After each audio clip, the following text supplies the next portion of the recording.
Inspirai, ó Deus, as nossas ações e ajudai-nos a realizá-las, para que em vós comece e para vós termine tudo aquilo que fizermos por Cristo, Senhor nosso. Amém.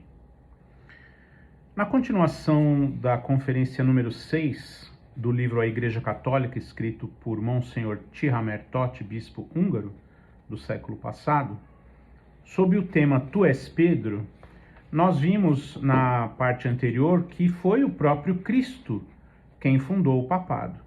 E fundamentamos isso com vários exemplos tirados das próprias Escrituras Sagradas. Agora, vamos entender por que, ou com que objetivo, com que intuito fundou Cristo o papado. Não nos basta, entretanto, saber que Cristo fundou verdadeiramente o papado. Não se compreenderá com efeito a nossa grande veneração pelo Papa, se não conhecendo as intenções de Cristo a respeito do papado. Então as perguntas são: por que foi que ele fundou o papado? E que tarefa confiou Cristo ao papado? Nós vamos considerar aqui pelo menos 6 pontos. Então são 6 os principais objetivos de nosso Senhor Jesus Cristo ao entregar para o chefe da sua igreja missões tão importantes. A primeira missão: o Papa deve ser o primeiro doutor na igreja. Conforme São Paulo escreveu em 1 Timóteo capítulo 3, versículo 15, a intenção do Cristo é que a igreja fosse a coluna e a base da verdade. Então, tanto a sua sustentação, o que sustenta um edifício são as colunas. Então, sustentar a verdade e ser também a base ou o fundamento da verdade. Além disso, ser também mensageira da pura fé cristã, integral, completa, total. Ora, Pedro recebeu a promessa de que seria ele a base da unidade e da pureza da fé. Porque foi exatamente a Pedro que o Cristo Salvador disse o seguinte, conforme registrado no Evangelho de Lucas, capítulo 22, versículos 31 e 32. Nosso Senhor disse assim a Pedro: Simão, Simão, eis que Satanás vos reclamou a todos, para vos joirar como o trigo. Mas eu roguei por ti, para que a tua fé não desfaleça. E tu, por tua vez, confirma teus irmãos. Olha que interessante o que nosso Senhor diz. Diz que Satanás reclamou a todos. E que nosso Senhor rogou especificamente por Pedro, para que ele mantivesse a unidade na fé, ou a pureza na fé. E ele, por sua vez, deveria então fortalecer, confirmar ou crismar os seus irmãos, os outros apóstolos, todos os seguidores de Cristo, do primeiro século e de todos os séculos. A Igreja de Cristo é una durante todo o tempo. Não era uma lá no começo e é outra hoje. Não pode ser. É impossível isso. Então, esta foi uma sublime promessa. O Senhor roga por Pedro, a fim de que sua fé nunca vacile, a fim de que ele seja bastante forte para poder confirmar a fé de toda a igreja. Então imagine a responsabilidade do Papa. O que é, pois, o Papa na igreja? O segundo ponto. Primeiro, o Papa devia ser o primeiro doutor na igreja, e Pedro foi. E muitos papas foram no decorrer dos séculos. O que mais ele seria? O segundo ponto, o fiador da unidade de fé. Ora, o Divino Mestre teve particularmente a peito a unidade dos seus discípulos. Porque, conforme registrado no Evangelho de João, capítulo 17, versículo 21, o Cristo roga por esta unidade na última ceia, quando implora a seu Pai não somente pelos apóstolos, mas também pelos que crerem nele sob as palavras dos apóstolos. Roga para que todos eles sejam um, como vós, meu Pai, o sois em mim e eu em vós. Se esse desejo, o mais ardente de Cristo, a unidade de fé, de sacramentos, de chefe, tem sido tão grandiosamente realizado na religião católica, é o grande mérito do papado, que vela, dirige e adverte. Em compensação, se as seitas que se separam do catolicismo se afastam cada vez mais, irremediavelmente da fé, e se dividem atualmente em mais de 300 ou 2.000 atualmente, 300 há um século atrás, hoje 2.000, pelo menos, se dividem em contradição umas com as outras, a causa principal disso é que elas se separaram do fundamento unificador, do rochedo da unidade, do Papa. Então, o segundo objetivo de Cristo ao fundar o papado era manter a unidade da fé de seus seguidores. Terceiro objetivo. Contudo, o ensino não é a única tarefa de Pedro. Há também o governo da igreja. Porque nosso Senhor disse, conforme o Evangelho de São Mateus, capítulo 16, versículo 19: Dar-te-ei as chaves do reino dos céus, e tudo o que ligares na terra será ligado nos céus, e tudo o que desligares na terra será desligado nos céus.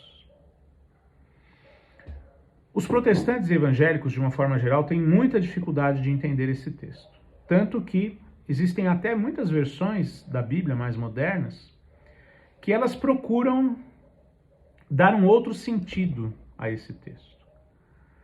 Dar o sentido de que, como se Nosso Senhor tivesse dito assim: o que vocês ligarem na terra já terá sido ligado nos céus.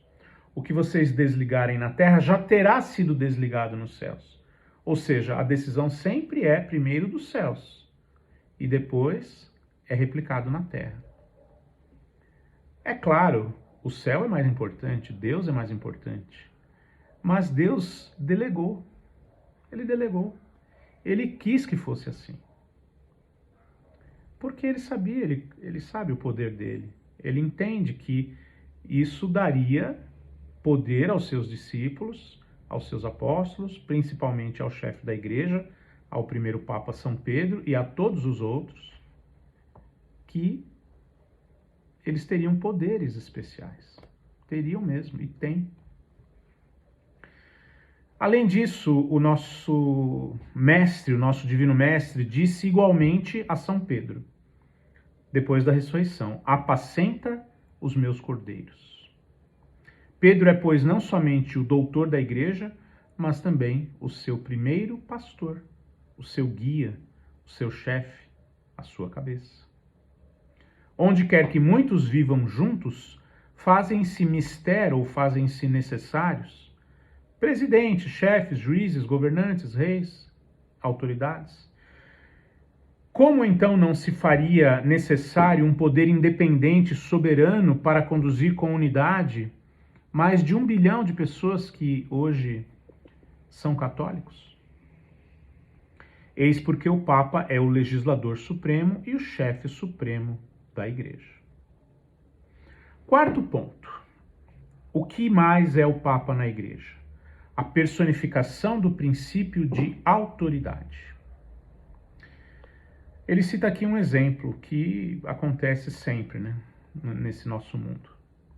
A quem já viveu em tempo de revolução, é inútil explicar que funesto perigo significa o abalo da autoridade, o abalo do poder que exige obediência absoluta e dá diretivas. Então, quando uma autoridade é abalada, isso normalmente se traduz em dano para o próprio povo. Como devemos ser gratos a Nosso Senhor por não haver deixado a sua herança sagrada exposta a múltiplas interpretações particulares, por não ter deixado cada um discuti-la conforme seu gosto, mas por havê-la, ao contrário, confiado ao Papa investido do poder de exigir obediência e de pronunciar decisões definitivas, a fim de que, como escreve São Paulo, registrado em Efésios capítulo 4, versículo 14, não mais sejamos como crianças, flutuantes, levados por qualquer vento de doutrina, pela falácia dos homens e pela astúcia para induzir ao erro. A falácia poderia ser descrita como um argumento que procura dar uma aparência de verdade, mas que é enganoso. Então é uma falácia. Às vezes a pessoa faz isso até sem dolo ou sem intenção, mas é um argumento enganoso, mascara a verdade. Os papas tornaram-se também, agora é o quinto ponto, os mais altos protetores da ordem moral e social. Das epístolas do primeiro Papa São Pedro até as encíclicas do Papa atual, nesta época que era Pio XII, vemos incessantemente que os papas sempre ousaram erguer-se para a defesa corajosa das grandes verdades morais e sociais, que as concepções anárquicas e individuais, ou seja, a pessoa pensar da própria cabeça, achar que o jeito dela de fazer tudo é o certo, e assim por diante. Os sofismas e as correntes perigosas contemporâneas tanto têm obscurecido. Sofisma é muito parecido com falácia, né? Na verdade, são palavras, praticamente são sinônimos. Alguns interpretam que o sofisma é o mesmo argumento que tem até uma certa lógica, mas que leva ao engano, leva ao erro. Só que ele é feito com dolo. Então o sofista é aquele que sabe que está usando um argumento que tem até uma certa lógica, mas que leva a uma conclusão errada. Com dolo, com intenção de levar ao erro. Então isso seria o sofisma. A falácia é a mesma coisa, só que sem dolo. É uma interpretação que alguns filósofos fazem dessas duas palavras, sofisma e falácia. Então os papas sempre se ergueram contra as doutrinas erradas do mundo. Quantas e quantas vezes? Bem, continuando aqui, basta citar a encíclica Rerum Novarum, de Leão XIII, que atraiu pela primeira vez a atenção do mundo para a importância da questão social. Ainda as corajosas declarações de Bento XV, feitas no interesse da paz durante a Primeira Grande Guerra. Naquela época era só essa, né? Durante a Grande Guerra, ou as magníficas encíclicas de Pio XI, pela pureza do matrimônio, Casti Connubii, e pela justiça social, 40º ano. Por fim, o sexto e último ponto. Finalmente, o Papa não é só doutor, o chefe da Igreja, é ainda o sumo sacerdote, de cujas mãos irradiam e em cujas mãos estão sempre reunidos todo o poder e toda a dignidade sacerdotal. Aí ele faz algumas perguntas bem interessantes. Quais são os sacerdotes ou padres da Igreja? Os que os bispos ordenam. Quais são os bispos da Igreja? Os que o Papa ordena, escolhe. Todo padre e todo bispo católico recebe, pois, seus poderes do Papa. O poder de perdoar pecados, o poder de administrar os sacramentos. O sumo sacerdote a quem nosso Senhor Jesus Cristo deu esta missão: apacenta meus cordeiros, apacenta minhas ovelhas. Então nós nunca podemos nos esquecer que o Papa, ele é o sumo sacerdote da religião de Cristo atualmente. Assim como lá nas escrituras hebraicas ou no Antigo Testamento, os judeus tinham o sumo sacerdote, que era sempre da tribo dos levitas, seguindo todas as instruções que o próprio Deus deixou, através da sua lei, dada a Moisés. Assim como a religião judaica tinha o seu sumo sacerdote, com a religião cristã não é diferente. Ela também tem um sumo sacerdote, que é o Papa. E tem também os seus sacerdotes auxiliares, que são os bispos e os padres. A religião de Deus sempre precisa de sacerdotes, de pessoas que se entregam a Deus, que entregam a sua vida a Deus, para servir aos seus irmãos. Estes são os verdadeiros padres e bispos da Igreja de Cristo, e sempre ordenados pelo Papa. Então, vamos rezar por todos os sacerdotes, por todos os bispos e principalmente pelo Papa. Louvado seja nosso Senhor Jesus Cristo, para sempre seja louvado.